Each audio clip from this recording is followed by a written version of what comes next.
Welcome to the Dandelion Reflections, and here we are. Uh, how would you be like to be introduced? Dr. Caroline Giraud or Caroline or however, Caroline is fine. Yes. Caroline.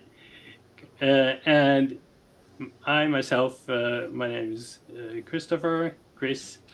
And how did we find each other, Caroline? Yes. Yes. You want to be called Chris, Christoph, or Christopher? I wanted to ask you as well. All is fine. Depending- Chris. All is Chris fine. is All of the shorter. above. Hmm? Chris. Okay, Chris. Yeah, it's a pleasure to be here. Yeah, well, I like to reflect on that process because it's a journey of 2 years so far for us, even though it seems like longer. When I think about you and how we met, it seems like I've known you forever. You're kind of like a cousin of Wow. the soul. And I just feel like we had an immediate connection. We were going through similar stuff when we met in the group, Inside Out group, which is a Zoom group where we like to reflect on things like mindfulness and de-selfing and being in the moment. And we continue to have our own projects on the side, and they often overlap in terms of themes. And um, I think we have a similar mission, and we just really decided to do something like that a few months ago. We talked about that, and that was it. We started Right. meeting, talking about a name, and Dandelion Reflections really is about the symbol or what a dandelion represents. It's a symbol of resilience that we see a lot, Oh, yes. and I really like that because it really contains the sun, the moon when it Hmm. becomes like grayish, and then the stars when it just disperses and into all these little pieces in the wind. So I like the image because I feel like, yeah, not only we might grow in difficult conditions like a sidewalk crack, but we also contain Hmm. something that's divine and that I think is the light that we need to spread more of in this world, and that you are also doing. And so, yeah, I thought it was the perfect title, that we came up with together. And we want to really, like you said, offer reflections, and they don't seek to be perfect. They don't seem to be the truth. We feel like this is our own truth that we want to share in the hope that it will resonate from with other people. Exactly. And yeah, so I could go on and on and on, but I want to let you talk too. I want to hear you. You said it wonderfully. I cannot say it any better. We have many things in common. We felt that in uh, from the beginning in those groups with William Hutcherson, or Uncle Bill, as we love to call him. Yes. And empathy is something that is seems to be common for all of us in the group, and for you also, and for me. So, in today's episode, which, according to our planning, will be episode number two after the introductional episode that we will or will have been recorded. No, is that even grammarly correct? Whatever. Yes, I say that actually. English is not my first language and it's not yours, but I think we understand that the same way. When it Right, will have been recorded, that's what I would have said too. right. So, where was I? Yeah, you were saying that this episode today is number two Yes. because we'll have the Oh, yeah. introductory episode that will talk more about the mission. And Right. Thank yeah, you. no, Oh, I just got an idea for another episode. okay, so However, someone else. Yeah. um, today's episode will be around something that seems to be, and at least what I perceive, uh, more and more in the mainstream media, and that is high sensitivity. Yes. So we both have a picture of high sensitivity, and you, as a professional, have a lot to give and to talk about that. So, is there anything you would like to add or contribute? Yes, thank you for that. I think we both relate to that topic because I believe we identify with that way the brain or the whole being is wired. So highly sensitive is really kind of an umbrella designation to convey how people are or relate to the world and how they respond to the world. It's really about perception. And yes, I think it's related to empathy in a certain way. Some highly sensitive people are also very empathetic. Hmm. And you talk about that. So I think it fits nicely with that theme that, we feel that is important. And we really want to help people see that ultimately as a gift, not a curse, because Yeah. when when we don't understand what it is, it can be very overwhelming and Hmm. stigmatizing. But we want people to shift away from that and really make the best out of this Right. way that we're wired and trait, because it is, I think, a great lens to approach the world and also a great Hmm. tool to make the best out of life. Let me just hop in there. It's high sensitivity is not something anyone should be ashamed of. It's very normal, and I read somewhere that it was about 20% of the population that would say that they are high sensitive. Um, and from my own life, when I was a small child, I remember an elderly neighbor. She said to me, "Oh, Chris, you're much too nice for this world."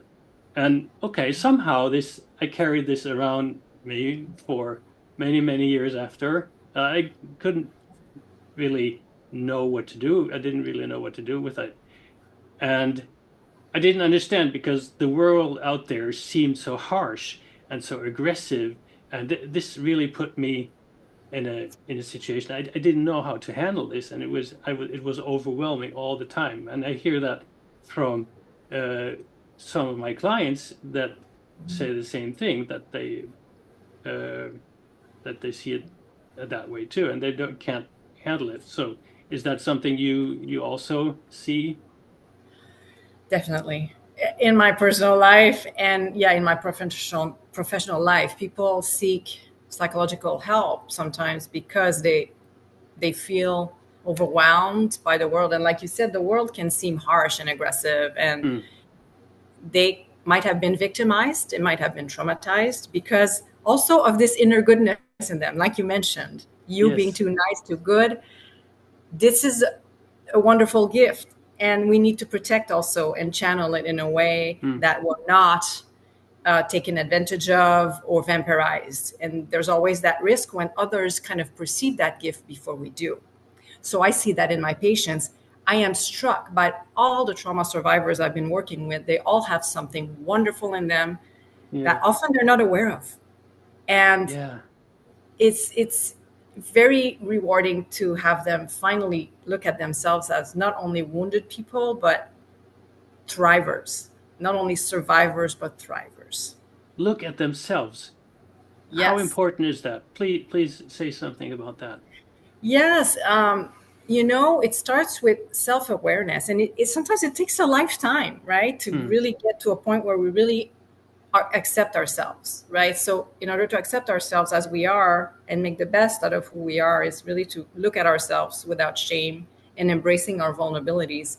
And once we look at ourselves, we know ourselves, and then we know how to be effective and to utilize how we are, so we're not Mhm. further damaged and we can actually thrive in our own lives. Is that something that can be accomplished in a fast way? In a Because what?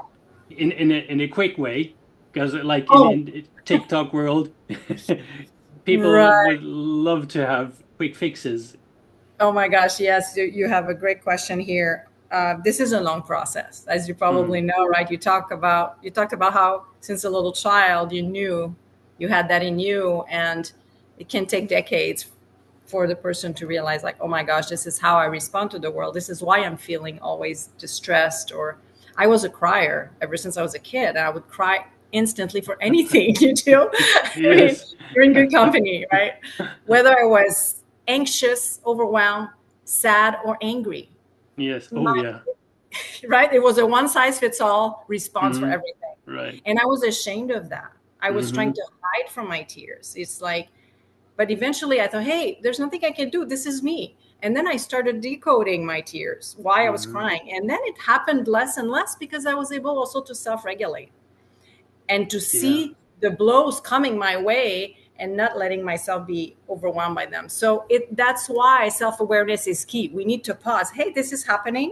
And self-awareness without judgment, like meditation, Hmm. just looking at what we are, what we do with curiosity. And this is how we basically learn to integrate that Yeah. and not see that as something to be ashamed of. So the if there's such a thing, the typical uh, empathetic person or high sensitive person, of course, there's a broad there's not one person, right? It's this very broad and what are the typical struggles of such individuals? Yes. People will notice that their high sensitivity can affect all the senses, right? Like whether it's being sensitive to sounds, smells, vivid colors, too many people, too many demands. So Hmm. being easily Oh yeah. stressed out, overwhelmed, right? And having a need to slow down to recharge and away from the world. And these are usually struggles and things like an excess of empathy, like being really overwhelmed by other people's feelings and absorbing their energies. Highly sensitive people are like sponges, and Yeah. and often even before noticing, like they absorb it, they absorb the energy in the room. And for me, for instance, the colors, and I don't know about you, but it's like if I go in a place that it's really dark, like there's only black furniture, gray stuff, I feel drained instantly because I respond to color that are closer to nature, whether it's green, red, things Uh, that are very vibrant. Or sometimes I'll need calm, like blue, you know, soft right. yellows. But so I need to learn to balance that. Hmm. So this is a manifestation in me, but like you said, there's a ton of permutations and how Hmm. it is expressed in each person. Oh yeah. So what is the if, if I first take the typical reaction that I took, and then maybe you can Yes. add some of your experiences with your patients. Um, I don't like bright light, Mm-hmm. as if it's not sunlight, of course. Sunlight goes as well. Colors, vibrant colors, wonderful if they're natural. Yeah. Um, and many people, crowds, that's something that I don't know how I survived my teenage years and young twin years when we were out dancing and everyone was packed and we were standing in the crowd and we had fun. But of course, our senses were distracted, I guess, by I don't know, whatever.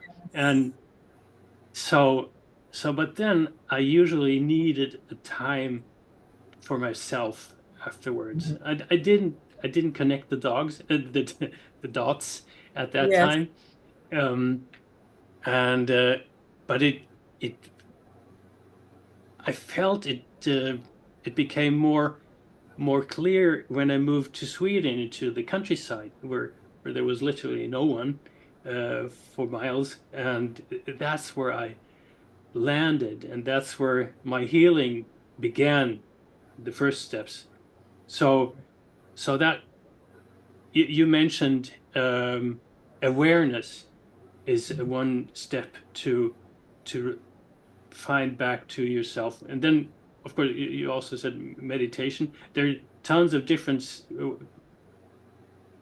possibilities to meditate. You can meditate right while you're doing the dishes. You can meditate while you're knitting or whatever. There are thousands of different. We don't have to make it complicated, right? We can just do Yes. basic walks in nature. Maybe if you like barefoot, just be there, right?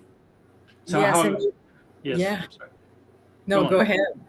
No, I was ready. I was done. No, I was just wanted to emphasize that you're doing it. You have so many different ways to be mindful, and that's what meditation should be, right? In my mind, should be applied. Yes, it's good to sit down in silence, but it's not everyone who can do that, right? Hmm, So hmm. but it's possible to live mindfully. So, like you said, going on a walk with nature, in nature, but doing just that. You're with your pets and you pay attention to everything that's around you. So it's really about being aware of all of our experience as it's happening Hmm, out around us, but inside of us also. So, hmm. and that helps us kind of ground us and be in the moment, and yes, recharge and develop self-awareness, self-knowledge, and self-acceptance. Yes. Yeah. And that's very important, and it's so easy to do, right? Yes, it is accessible. It's portable. We can sit in line at the store and be Hmm, mindful, just paying attention to what's going on around us instead of getting like impatient or activated. Oh, hmm. this is taking too long. I should be doing this. No, no. This is really about being, not doing or Yeah. having. It's about being in the moment. And they here you say something very important, and I like to add a word there. Uh, non God, non-judgmental. There it was.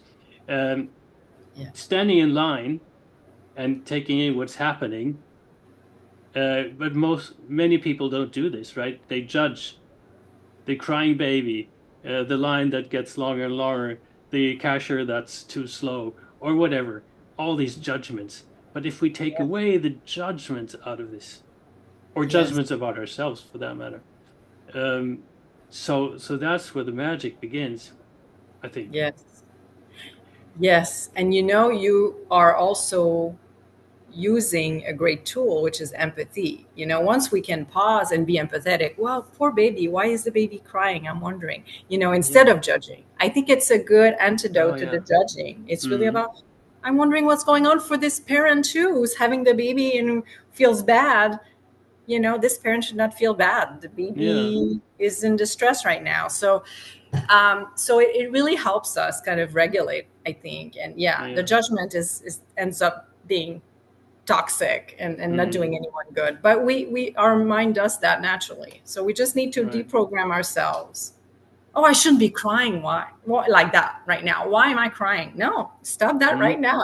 Right. For me, if I would cry even at weddings because I thought it was beautiful, or even if I didn't know the people, I would cry and people would look at me and I'm like, okay, that's fine. I'm going to stop judging myself. This is what's arising from me in this moment. So what? Let it be.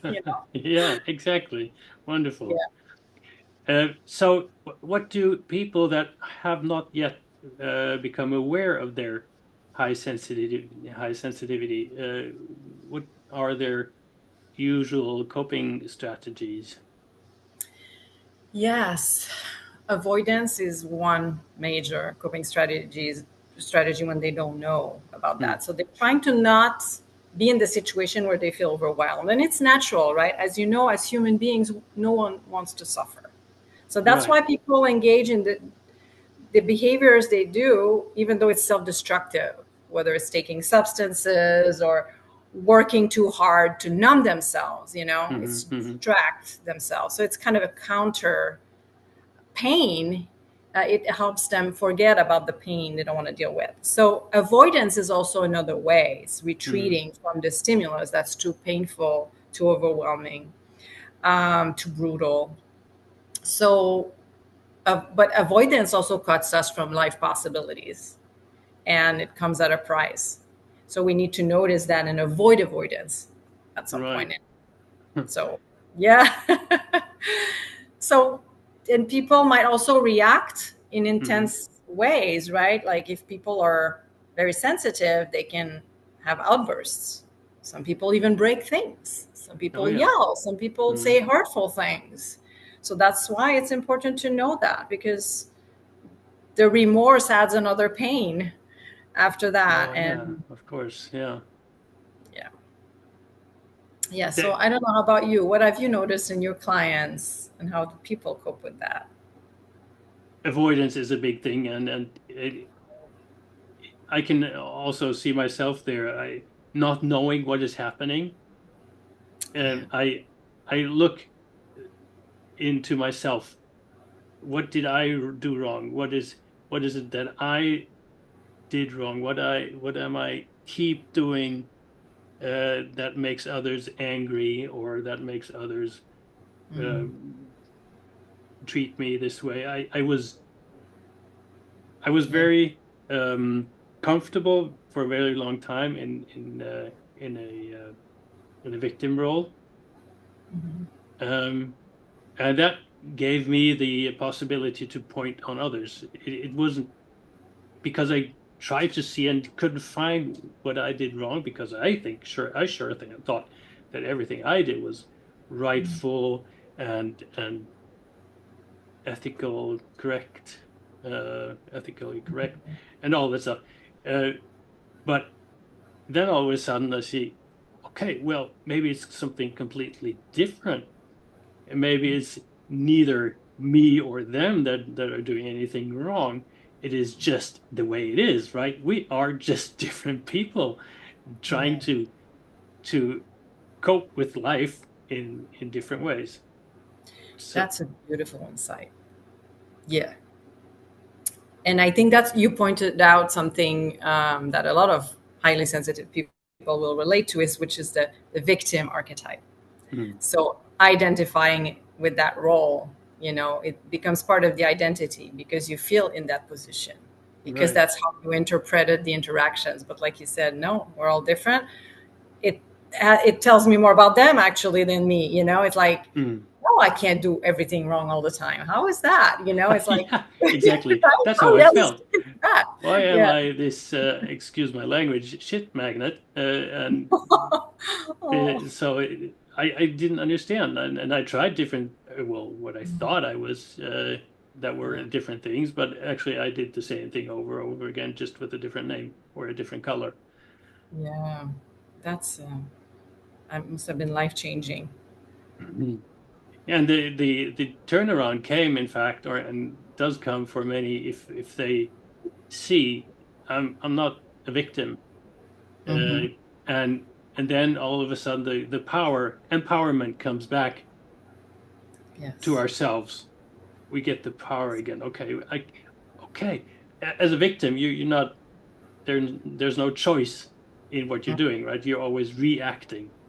But when Yes. you let go of the victim role, you start to act. Yes.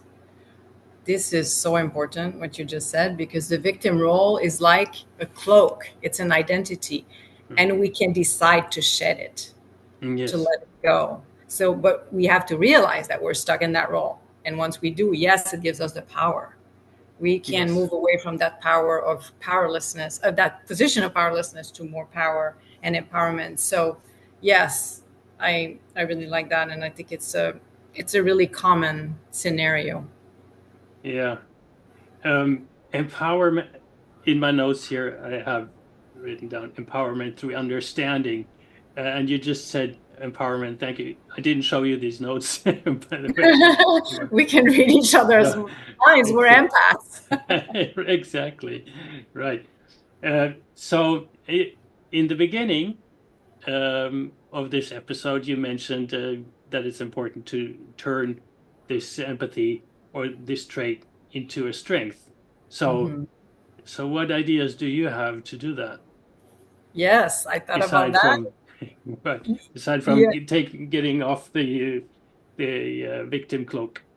Yes. Um, I realized that humor has helped me. Learning to Oh, not take myself too seriously. wow, very good. Because I'm like, and I even wrote something this morning. I thought, okay, let's go from flaws to laughs, Yeah. right? Not seeing what we do or how we react as flaws, but things to laugh about, Hmm. and so people can laugh with ourselves, not about us, so, or at us. And I've used writing, and I use self-deprecating humor. Hmm. There's an author, her name is, I think, Judith Orloff, and she wrote a book. It's actually called The Empath Survival Guide. Oh, very And good. It's a very good book. And it was so eye-opening for me when she said that, okay, let's say you make a mess or you make a mistake. You should applaud that. You should say, wow, no one else but me can only mess up with this level of, Hmm. intensity, or, oh my gosh, only me can make some such spectacular messes and laugh about it. Hmm. And I thought, wow, she has a point. And people will write resumes just about failures. It's such an Yeah. interesting process too. It's just humbling, and again, it takes us out of our ego. Hmm. It really has the power to reconnect us with our humanness and our Hmm. ability to just be vulnerable and continue to grow. So I Hmm. really feel like embracing the mistakes is actually important, and trying to laugh about them if we can, because humor is therapeutic. And Hmm. really, yeah, it's about finding the positive in what was perceived as negative, or also kind of shamed by society sometimes, because nobody likes to see sensitivity. It triggers their own, you know Hmm. some people like to see that, but some people don't feel comfortable, and they'll try to Yes. shush. Oh, don't cry over this. No, no, I need to cry. Hmm. If I repress that, it's just going to come in ugly ways, and I need to let it pass through me so it can go away. And Hmm. actually, people who welcome vulnerabilities are more effective in having us feel better, right? Right. Right. So really, it's about embracing that, and also eventually nurturing ourselves, because it can be draining. It can be demanding to be highly Right. perceptive. So making sure we recharge batteries, Hmm. we recharge our batteries and reconnect with solitude, stillness, space, and um, silence. These are the 4 S's that I use. It's my Oh, own very good. formula. Yeah, Right. use the 4 S's if you're sensitive. Hmm. And there was a thought that popped up in my mind when you were just talking. Um, Humor towards ourselves, Yeah. and I think, is there a fine line to self-harm in a way that that it becomes, I don't know the right word in English right now, but when you're turning this against you, Hmm. instead of laughing, you hit on yourself, right? You put yourself down. Yes, that's a very important nuance here. Thank you for Mm. bringing that up. It is an art to laugh at ourselves, but without diminishing who we are as people, Right. without doing self humiliation or self shaming. Hmm. You know, it's really about giving us a boost, and helping us see the mistakes as stepping stones. And then we'll Hmm. take each stone, with a laughter, with a smile on our faces. But it's really, you're right. It should not become self attack, Hmm. and there should be other defense mechanisms that are mature that we can use, because it's like anything else in life. If we use too much of something, it's losing its meaning, right? Right. So yeah, we have to be careful and make sure we don't turn into another form of victimhood when we do Uh-huh. that. Yes, yes. Yeah, Because we're very familiar with that, right? exactly. And what's familiar is sometimes more comfortable. So Yes. yeah, actually, the way I view humor, and I think that could be the topic of another podcast, of course, because it's such an important topic. But it's a way that binds. It's a way to bind people. It's so if it creates distance or alienation, it's not a good joke, right? Hmm. If we try to tease someone and the person doesn't react positively, then we know it's not a good form of humor. You know, Right. we have to use that with discernment towards ourselves as much as towards others. Hmm. So it is meant to lighten up the mood and to create some connections and healing, not to create distance and resentment. Right. Exactly. And to with everyone, I would like to add, because Yes. sometimes a group laughs and one or few people are the victims of this joke. And Yes, it that's should not never good. be at the expense of a Right. person, Right. you So know. we may always ask ourselves, what's the purpose, into the good purpose of what I'm doing, right? Exactly. And in fact, this came up in a group session that I offer for survivors of trauma, and it's on boundaries. And we talk about humor because I said humor is even a boundary. You might not like a certain type of humor, and people should respect that. Some people Hmm. might not like dark humor. Some people might, we have to be mindful about that.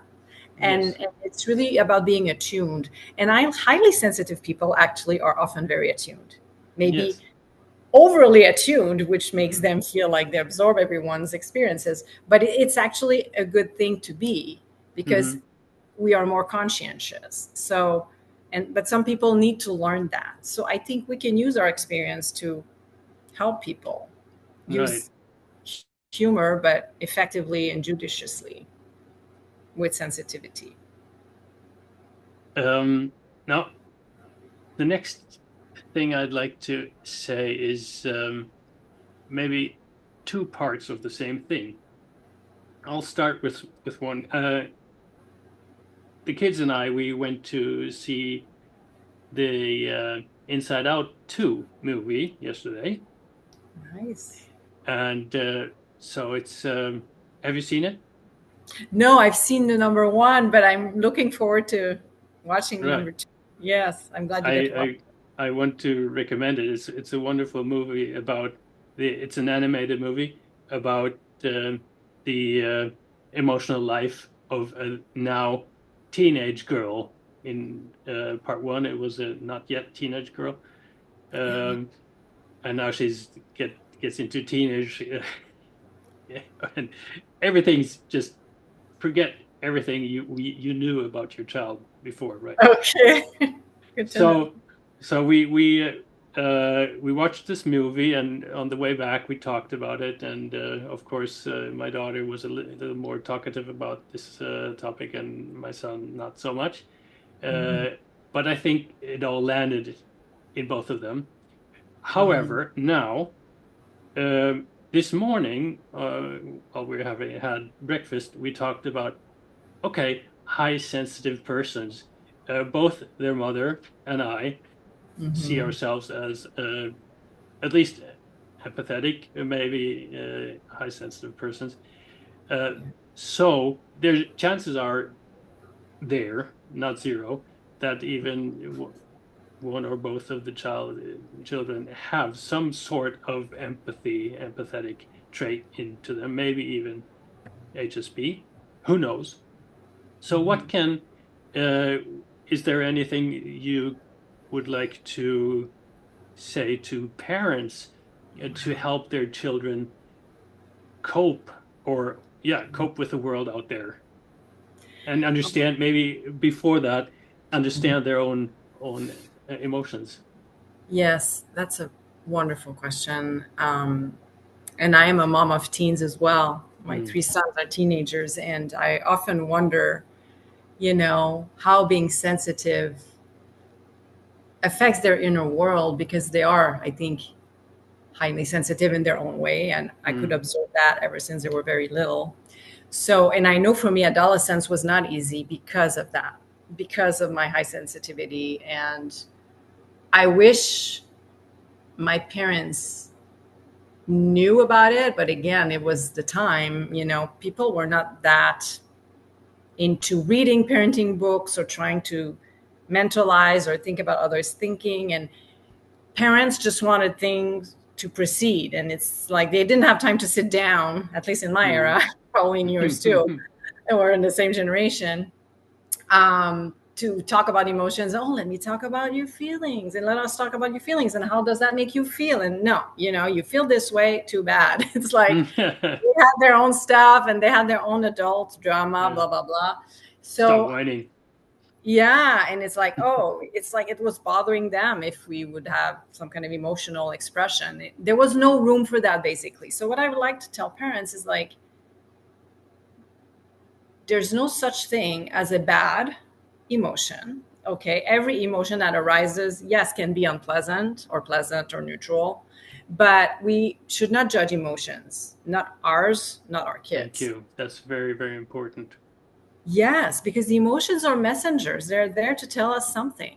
Mm, And children entering puberty and undergoing so many changes in their bodies, in their social structures, and their minds, they have to deal with a lot, and they have to get acquainted with their emotional experiences, and they have to learn to regulate them.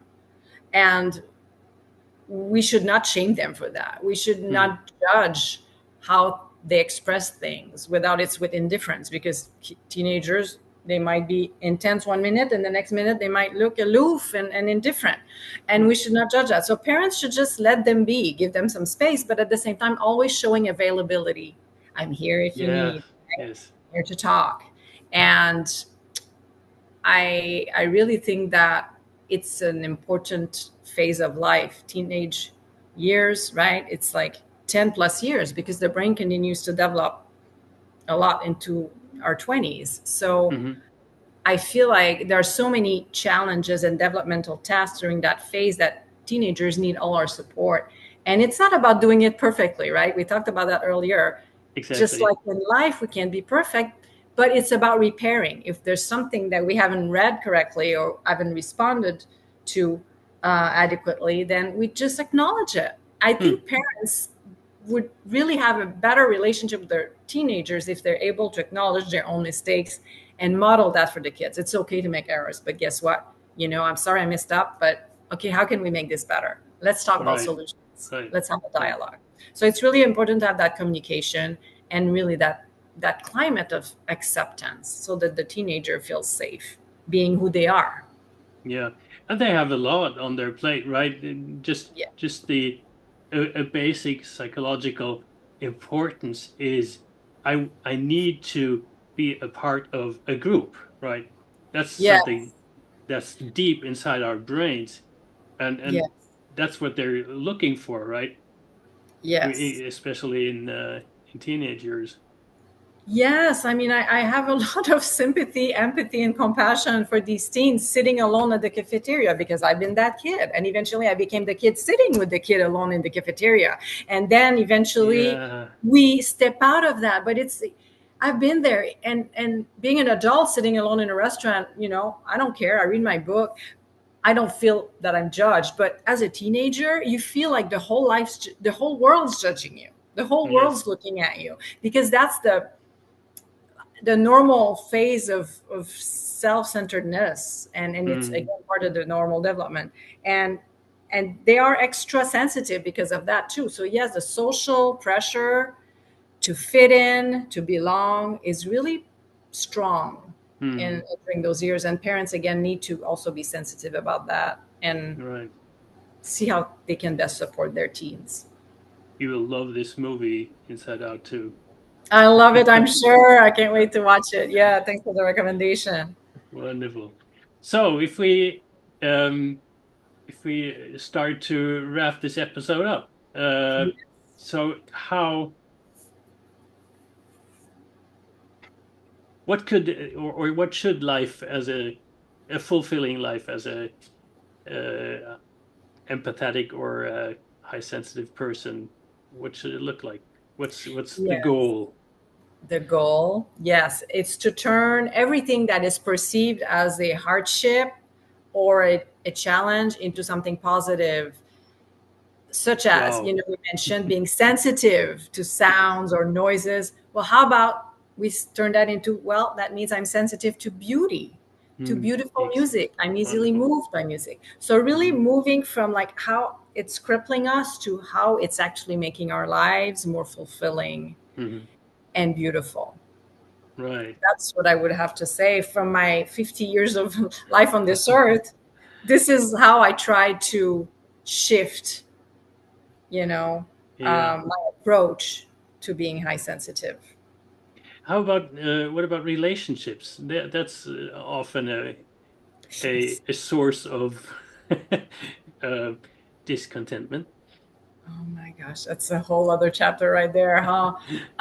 Yeah, because some partners who are not highly sensitive will have a hard time getting it. Hmm. Of course, we will do everything we can to try to get them, to try to be sensitive to them, to understand them, and that might drive them nuts. Oh yeah, and it Right? will. So Hmm. it will. So it's important to realize that, okay, we have a different neurosensory makeup, and how can Hmm. we make that work? Where do we overlap?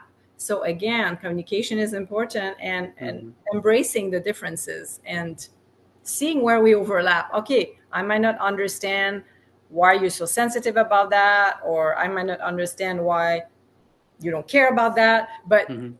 where do we meet? Do we have common values, common goals? Are we able to accept each other as we are? Hmm. So that's key, I think. Yes. And relationships are like a lab where we learn how to grow as people, how Hmm. we learn to evolve. So it's really viewing that as not as an outcome. Oh my gosh, we need to be together forever. It's more about, hey, we have something to learn together during this journey. Exactly. So what I hear there is turn down the ego knob Yeah. and turn up the um, what can we do together out of this? Yes, yes, exactly. Seeing that as an opportunity, right? Mm, very good. Very good. Nice. So if I'm sure you can be found anywhere on not anywhere, somewhere on social media. If people would like to get into contact with you, where can they find you? Yes, a very good question. I have two blogs actually. I talk about some related topics, and I Mm, have a blog called Sweet and I have another blog called Let's Chat Animaux with Caro. That's a blog for teens, mm, and they're open access, so that's a free resource for everyone. And I'm also on LinkedIn and on Facebook right. and Instagram. And Instagram. Very Yes. nice. And how Cool. about you? Yes, I Both have of you. a website, christopherarthurson.com, and I'm also on LinkedIn and Facebook. And now, soon, we will be available on both podcast servers and on video cast servers Yes. like YouTube and others. And I we will put all the links in the show notes. Hopefully, that's the Yes, you're plan so at least. organized. Thank you. And please, dear listeners and viewers, we will someday come up with a nice intro and outro. We're working on that, and but that's not the main thing. The main thing is the content that we're trying to deliver, and for the greater good, and to help others. So if you have any suggestions for future episodes, topics that we should talk about, then please contact us in any way you choose. We would be very happy. And also, if you have any comments on what we can improve, that would be great too. Thank you very much, Calvin, Thank you, for being Chris. with me today. It was a It was a pleasure. pleasure. Yes, likewise. And so, looking forward to the next time then. Me too. Looking forward to our next episodes. The good All right. news about being highly sensitive is we are passionate about a lot of things. So there's not going to be any shortage of subjects. Oh, yes, I bet. Yes. Thank you. Thank you. Bye Be bye. well. Bye.